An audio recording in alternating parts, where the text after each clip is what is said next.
Bueno, muchas gracias, más bien de parte de nosotros por el espacio. En realidad, como bien lo han dicho los compañeros, parte del trabajo que nosotros tenemos que hacer como ministerio es toda esta articulación con los diferentes sectores, porque este tipo de problemas son problemas que solo los podemos resolver con la ayuda de todo el mundo. O sea, no puede ser el ministerio solito o el ministerio con la caja, porque no hay capacidad de ninguna de las dos instituciones para resolver este tipo de problemas, porque son muchos los factores que intervienen en estas situaciones. Bueno, yo les voy a hablar del ébola, que es lo que está ahora en boga. Igual que cualquier otra enfermedad infecto-contagiosa, el país se tiene que preparar para un posible ingreso de un caso de ébola al país. La probabilidad de que nos ingrese a nosotros un caso es muy baja. En realidad puede ser que nunca llegue a presentarse ningún caso de ébola en el país, pero aún así nosotros tenemos como país que estar adecuadamente preparados, porque en caso de que ingrese un caso y no se atienda correctamente, eso sí podría generar un problema serio para el país. Entonces, ¿la que sigue? ¿La que sigue? Ok, bueno, vamos a ver generalidades del ébola como para que estemos hablando todos el mismo idioma. La enfermedad por virus ébola es producida por un virus que se llama el virus del ébola. Es un filovirus y se llama filovirus porque es como una hebrita, digamos, cuando uno lo ve en el microscopio electrónico es como una hebrita. Este virus normalmente afecta animales y tiene un ciclo silvestre entre los animales. Y se han identificado animales que participan en este ciclo de transmisión.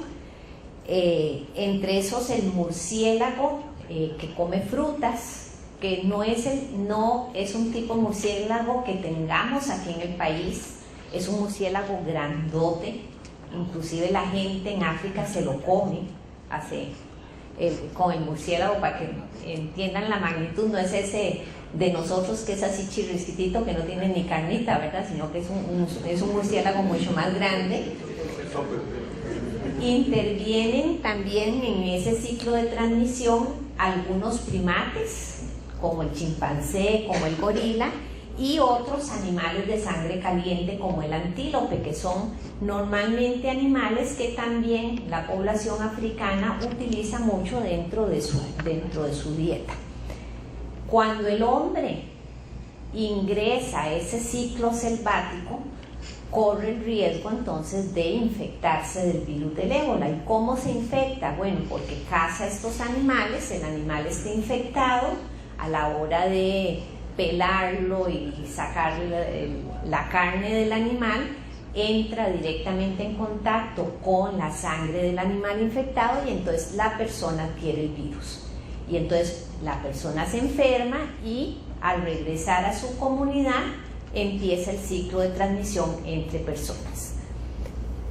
Ébola, si quieres pasar la siguiente. Siempre es un virus que no es un virus nuevo, es un virus que tiene mucho tiempo de haberse, digamos, identificado, y siempre mantiene, si ustedes ven en esa grafiquita donde está el murciélago, se cree que ese murciélago es el que mantiene el virus en el ambiente. Si bien es cierto, el murciélago se enferma y también puede morir por el virus del ébola, hay algunos que no mueren, y es el que mantiene el ciclo del virus en el ambiente. Entonces normalmente se mantiene entre esos animales, son endemias dentro de los mismos animales.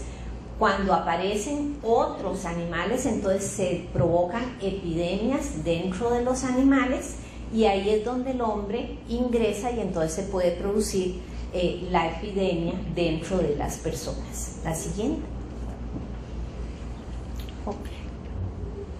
¿Cómo se transmite el ébola? Y esto es importante porque desgraciadamente de ébola, hasta ahora que ha habido una epidemia con tantos casos, se ha podido avanzar más digamos, en el conocimiento del ébola.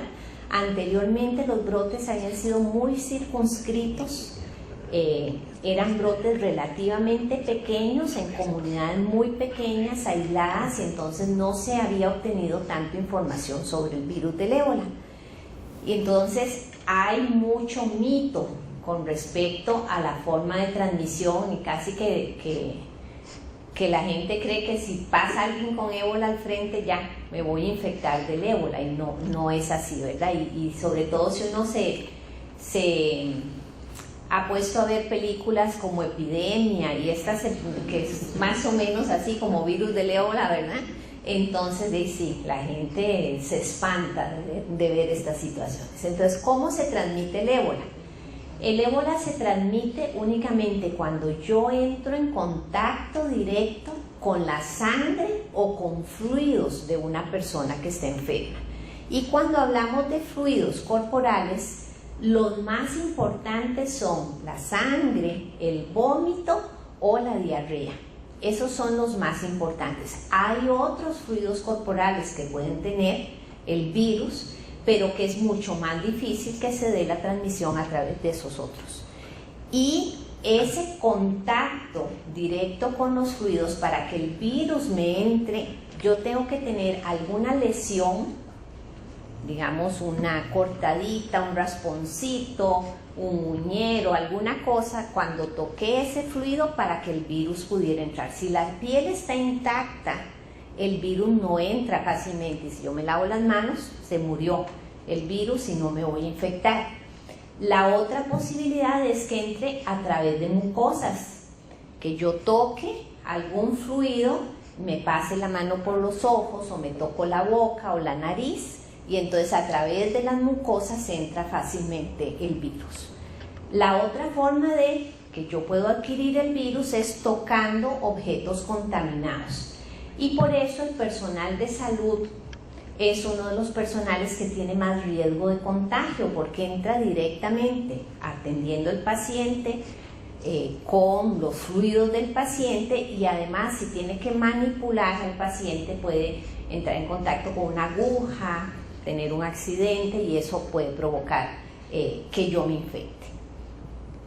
También puede ser a través del contacto de sangre o fluidos corporales de animales infectados, pero eso es una situación no para nuestro continente ni para nuestro país, eso es una situación, digamos, para África. La que sigue.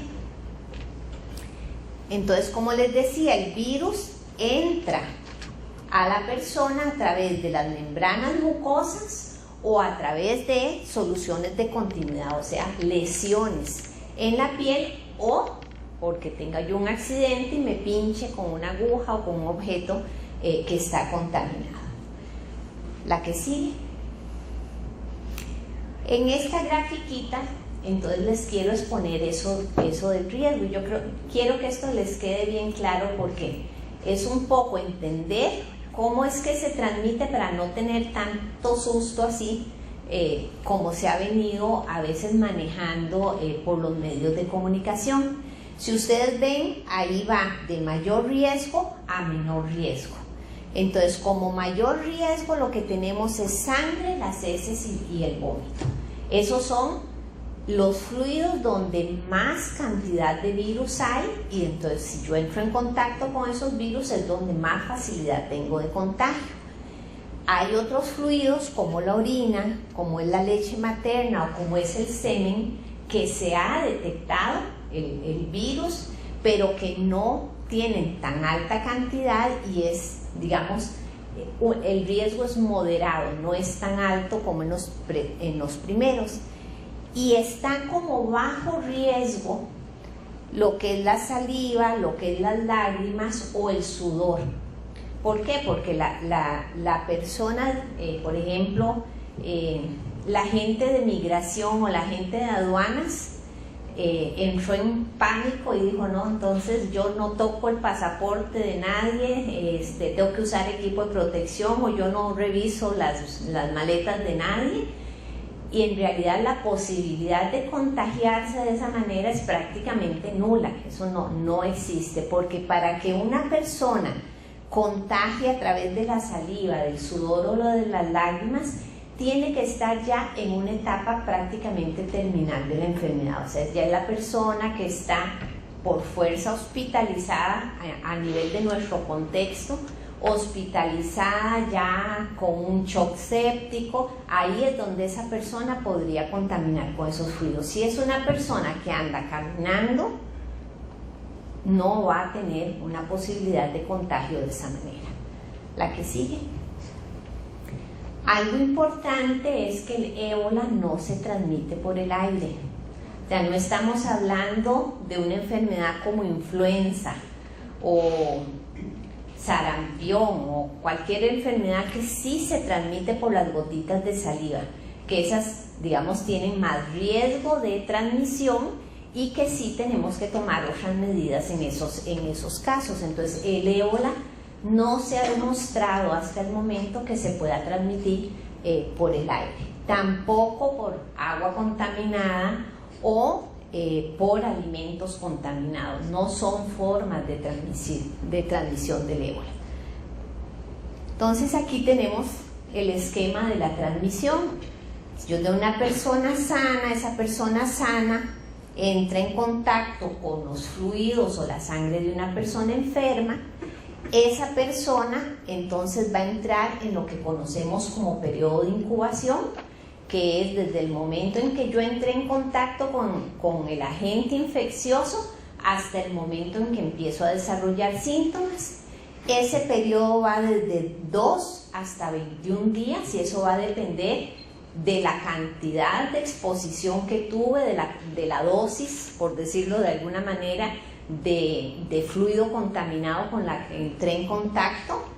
Y en este periodo, algo muy importante es que la persona no es infectante. O sea, esa persona, aunque ya tiene el virus apenas se está empezando a multiplicar en su organismo y no es capaz de transmitirle el virus a nadie.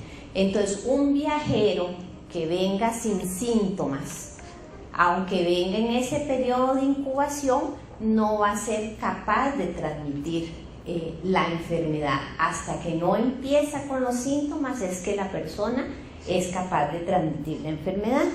Entonces, pasado ese tiempo, que puede ser, como le digo, de 2 hasta 21 días y que en promedio lo que se ha visto es que duran de 8 a 10 días, entonces ya la persona sí empieza con síntomas.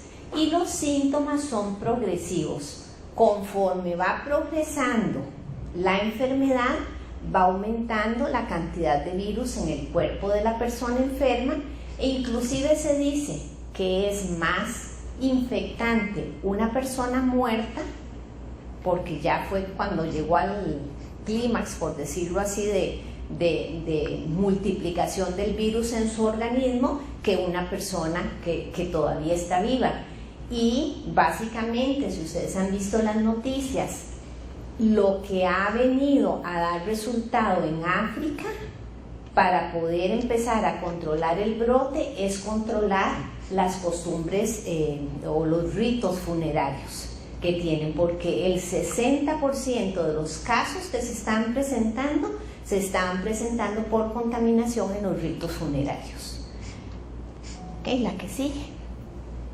Esta grafiquita es para explicarles eso. El RO es una medida estadística que se utiliza en epidemiología para saber cuántas personas se pueden infectar de una persona enferma. O sea, si yo tengo una enfermedad, a partir de mi enfermedad, cuántas personas que estuvieron en contacto conmigo se pueden enfermar. Un poco para ejemplificar que en el ébola no es tan fácil la transmisión. Si ustedes ven, de esa gráfica ébola está al final. La posibilidad de que se presenten casos secundarios de un caso de ébola va de 1.2 hasta 1.9, o sea, máximo 2 casos por una persona que se infecta. Comparado con otras enfermedades que son de transmisión aérea, como puede ser